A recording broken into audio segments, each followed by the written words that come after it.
I had a friend named Marcus who seemed to have life completely figured out. He lived in a sleek apartment in the most talked about part of the city. He drove a leased Mercedes he detailed every weekend like a personal ritual. His wardrobe looked like it had been assembled by a stylist. When our group went out for dinner, Marcus was always the one suggesting the places with mood lighting and no prices on the menu. He would wave his card over the reader before anyone else had even reached for their wallet. He ordered generously, he tipped extravagantly, he moved through every room like someone who had already won. For 2 full years, I measured my financial life against Marcus. I drove a used Honda I had bought outright. I packed lunch 3 days a week. I kept my 401k contribution steady and quietly built a small emergency fund that nobody ever asked about. And every time our group got together and Marcus picked up a round of drinks without blinking, I genuinely wondered what I was doing wrong. Then, one evening, after a dinner that cost Marcus over $200 on a card he was already carrying a balance on, he told me the truth. He was $38,000 in debt. Credit cards, a personal loan he had taken to cover a gap between credit card payments, and a car lease he had underestimated.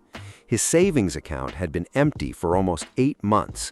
He had dropped his retirement contribution to 0% the previous year to free up cash flow for the life everyone around him believed he was living comfortably. Marcus was not rich. Marcus was performing rich, brilliantly, convincingly, expensively, and completely unsustainably. That conversation changed how I look at money. Not just other people's money, but the signals that separate genuine financial security from a performance of it. Because once you learn to see those signals, they are everywhere, and some of them might be closer than you think. Here are 9 of them. Sign 1. They treat every group bill like a math problem they need to win. Watch carefully the next time the check arrives at a group dinner. A person with genuine financial breathing room does not particularly care how the bill is divided. They pay for their portion, sometimes more, without treating it as a calculation that requires management. A person who is secretly stretched thin turns every group bill into a quiet negotiation. They suggest splitting evenly when they ordered significantly more than everyone else, because even splitting works in their favor. Or they Venmo request their precise share before anyone else has touched their phone, down to the cent, because every dollar is carrying more weight than anyone at the table realizes. The precision is the signal. Financial margin produces financial looseness. Financial pressure produces financial exactness. The person engineering the group dinner math to their advantage is usually the person who most needs the advantage and who least wants anyone to notice. Sign 2. They always have a new lease, never an owned vehicle. There is nothing inherently wrong with leasing a car, but when someone cycles through a new lease every 2 to 3 years, always in a premium brand, always in the latest model, the pattern is worth understanding. Leasing is renting. At the end of the term, there is no asset, no equity, and no ownership, just a return appointment and a new payment to sign.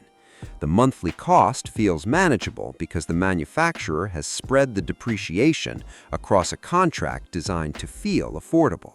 What it actually produces is a permanent monthly obligation that never ends and never builds anything. Marcus paid over $500 a month for his Mercedes across a 3-year lease. At the end, he handed the keys back and signed a new one. My friend Diane, who is quietly building real wealth, bought a 4-year-old certified pre-owned sedan in cash and has driven it for 6 years without a single monthly payment. The money she did not spend on lease payments went into index funds instead. She looks less impressive in parking lots. Her net worth tells a completely different story. Sign 3. They never mention investing, ever. People who are genuinely building financial security talk about it the way people talk about things that are simply part of life. They mention their retirement contribution the way someone mentions a gym routine.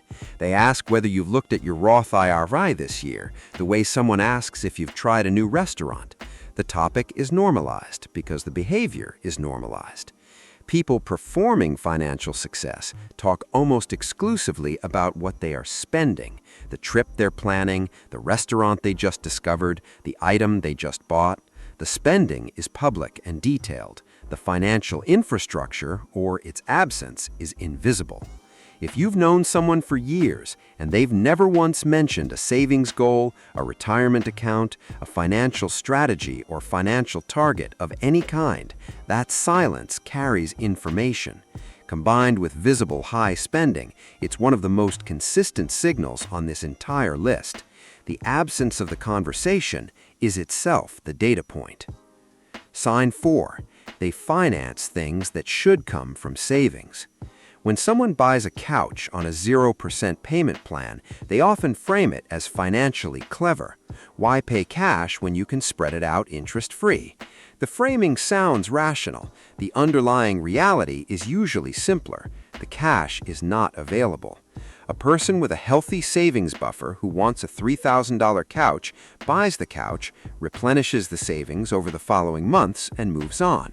The reason someone finances furniture, appliances, and household goods is that absorbing the full cost from savings would destabilize their financial position because the savings are not deep enough to absorb it. Buy now, pay later services have made this invisible. You can carry 5 simultaneous payment plans for items already sitting in your home, each charge small enough to avoid attention, collectively creating a web of obligations for things that began depreciating the day they arrived. That's not wealth management. That's financial juggling with a pleasant user interface. Sign 5.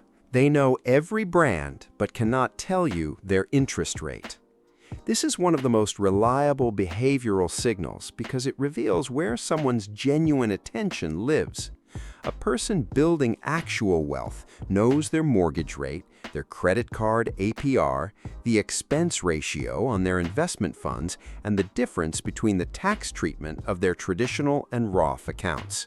These details occupy real mental space because they directly affect the financial outcomes that matter. A person performing wealth knows the difference between 2 luxury sneaker brands, can identify the season a jacket is from, and has strong opinions about which restaurant opened recently and which one is already declining. Ask them their credit card interest rate, and the question registers as slightly strange, the kind of thing a boring person would track. The attention asymmetry tells you everything. Where consistent attention goes is where the financial priority lives. One person is building a future, the other is curating a present. From the outside, they can look almost identical. The financial destinations they are heading toward are not. Sign 6. Unexpected expenses produce disproportionate stress. Notice what happens when something breaks: a phone screen, a car, a medical bill that arrives without warning, a home appliance that stops working on a weekday evening. A person with a genuine emergency fund absorbs these moments with annoyance. The inconvenience is real. The crisis is not, because the buffer exists specifically to handle exactly this kind of event. A person without that buffer responds to a $600 car repair with a level of emotional intensity that does not match the dollar amount. The stress is visible and prolonged because the $600 does not exist as available cash. Every dollar is already committed to the performance: the apartment, the car, the wardrobe, the dinners, and there is nothing left for the reality of life, which includes things breaking at inconvenient times. The distress over a small, unexpected expense is not a personality trait. It is a financial signal. The amount that causes the reaction tells you approximately where the buffer ends, which is often much sooner than the lifestyle suggests it should be. Sign 7. Subscriptions and memberships keep multiplying. Genuinely wealthy people tend to be precise about recurring expenses. They audit what leaves their account automatically. They cancel things they are not actively using. They treat every monthly charge as a permanent fixture until they consciously end it, and they take that permanence seriously. People performing financial success accumulate subscriptions the way clutter accumulates in an unused room, gradually, invisibly, without any single addition feeling significant. A streaming service here, a premium app tier there, a meal kit that ran for 3 weeks before being forgotten, a membership that made sense once and never got canceled, a fitness subscription used enthusiastically in January. Research consistently shows that people dramatically underestimate what they spend monthly on recurring services. The gap between what someone believes they spend monthly on recurring services and what they actually spend is frequently $100 or more. That gap, multiplied across a year, represents money that exited the account silently, automatically, and without providing anything in return, draining quietly in the background while the visible spending continued at full volume. Sign 8. There is always a reason saving starts next month. Once this trip is done, I'm locking in. After the holidays, I'm getting serious about my 401k. Next quarter is when things settle down and I can actually save. If you've heard these phrases from someone whose discretionary spending shows no signs of slowing down, you are watching a pattern rather than a plan. The timeline is always just around the corner. The obstacle is always temporary. The commitment is always imminent, and it never quite arrives. The delay is not strategic, it is structural. The spending has consumed the margin that saving requires, and rather than reduce the spending, the saving gets permanently postponed behind a rotating series of reasonable-sounding explanations. The excuse changes every quarter, the behavior does not. Meanwhile, the compound growth that would have accumulated during those deferred years simply does not occur, and unlike money, time does not offer the option to catch up later. Sign 9. Honest money conversations make them visibly uncomfortable.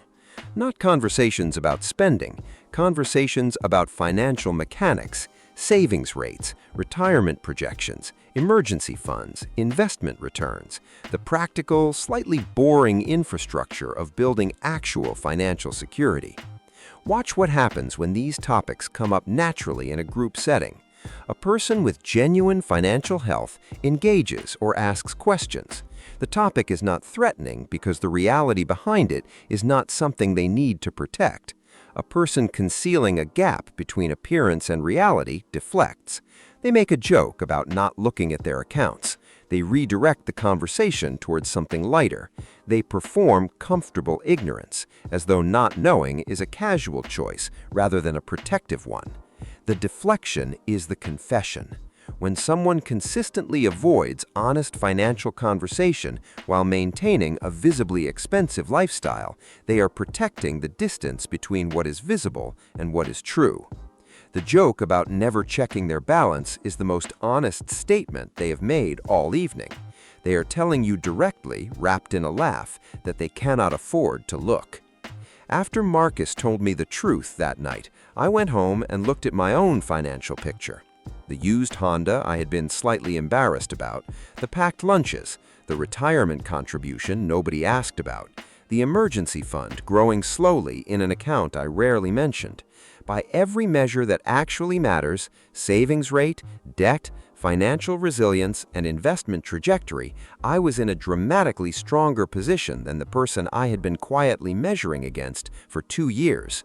The only thing Marcus had that I lacked was the appearance of having more, and that appearance was borrowed entirely from his future self. Real wealth does not announce itself at dinner. It does not drive anything impressive. It does not need anyone at the table to notice. It lives in retirement accounts and emergency funds and the quiet, unspectacular gap between what comes in and what goes out.